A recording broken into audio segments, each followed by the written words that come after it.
আমার হাতে একটা পদ্মফুল। পদ্মফুল শ্রাবণী খুব প্রিয়। আজকে শ্রাবণীর জন্মদিন। নীল একটা পাঞ্জাবি পরেছি। সব সময় বলতো নীল পাঞ্জাবিতে আমাকে তার খুব ভালো লাগে।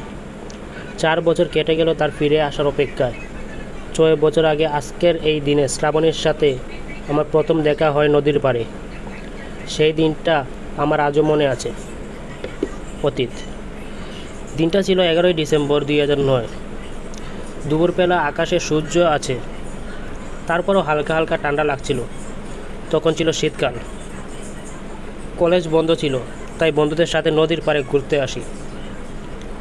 কিছু সময় ঘোরাঘুরি করি। হঠাৎ একদিকে আমার চোখ আটকে যায়। পরীর মতো সুন্দর একটা মেয়ে। আরও কিছু মেয়ে ছিল, খুব সুন্দর তার হাসি, কি মায়াবী তার চেহারা। প্রথম দেখা আমি তার প্রেমে পড়ে যাই। আমি তার কল্পনায় হারিয়ে যাই। আমার বন্ধুদের ডাকে হকচকে উঠি। ওরা আমাকে ওই জায়গা থেকে নিয়ে চলে আসে। ওদের উপর তখন খুব রাগ হচ্ছিল। কি আর করার, অনেক সময় ঘোরাঘুরি করলাম। বিকেল হয়ে এলো, বন্ধু সবাই চলে গেল। আমি এখনও যাইনি।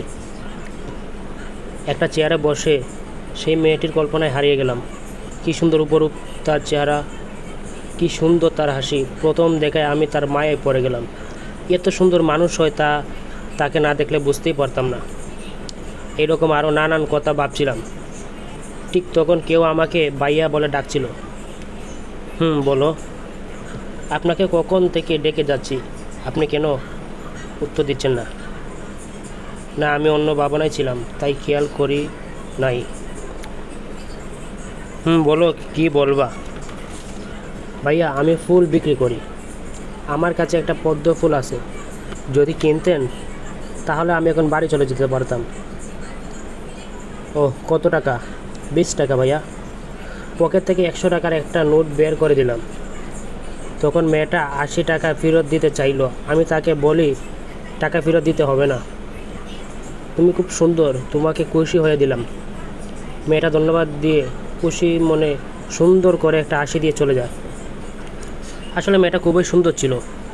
6 থেকে 7 বছর বয়স হবে মেয়েটার। ওর হাসি মুখটা খুব সুন্দর ছিল। ফুলটার দিকে তাকিয়ে ভালো করে দেখলাম। ফুলটা খুব সুন্দর ছিল। মনে মনে ভাবছিলাম, ফুলটার মতো সেই পরীটাও যদি আমার কাছে আসতো। এইরকম ভাবছিলাম আর হাসছিলাম।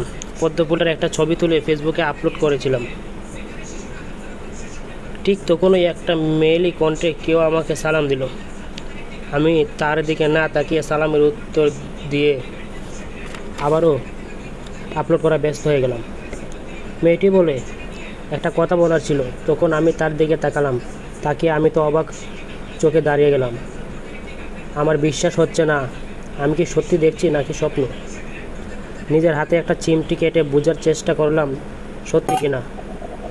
আমি সত্যি দেখছি। আমার সামনে সেই মেয়েটা, যার কল্পনায় হারিয়ে গিয়েছিলাম। আমি এক দৃষ্টিতে তার দিকে তাকিয়ে রইলাম। আমি যেন কোথাও হারিয়ে গেছি। তখন মেয়েটা আমাকে হালকা করে ধাক্কা দেয়। বলতে থাকে, আপনাকে কখন থেকে ডেকে যাচ্ছি, আপনি কোনো উত্তর দিচ্ছেন না।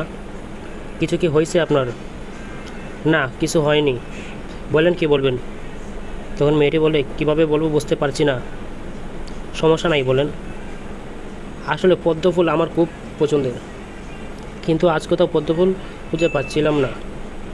হঠাৎ আপনার হাতে দেখলাম পদ্ম ফুল আছে, ওইটা কি দিতে পারবেন? আমি ফুলের দাম দিয়ে দেব। এক কদমে কথাগুলো বলে মেয়েটি। আরে আসতে বলেন, টাকা দিতে হবে না, এমনিতেই নিতে পারেন। ধন্যবাদ ভাইয়া। ধন্যবাদ দিতে হবে না, কি নেন। আচ্ছা, একটা কথা বলবো, যদি কিছু মনে না করেন। না, বলেন, কি বলবেন? আজকে কি আপনাদের কারো জন্মদিন? দেখলাম আপনারা কেক কাটলেন। আজকে আমার জন্মদিন। আসলে আমরা প্রতিদিন নদীর পাড়ে ঘুরতে আসি, তাই ভাবলাম এখানে আসতে আমরা কেক কাটবো। জন্মদিনের শুভেচ্ছা। এই ফুলটা আমার পক্ষ থেকে জন্মদিনের উপহার। মেয়েটার বান্ধবীরা ডাক দেয়, তাই মেয়েটা আবারও দেখা হবে বলে চলে যায়।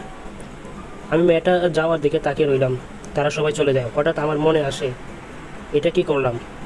এত কথা বললাম, কিন্তু নামই তো জিজ্ঞাসা করলাম না। নিজের উপর রাগ হচ্ছিল। এটা কি করলাম, এখন নাম জানবো কীভাবে?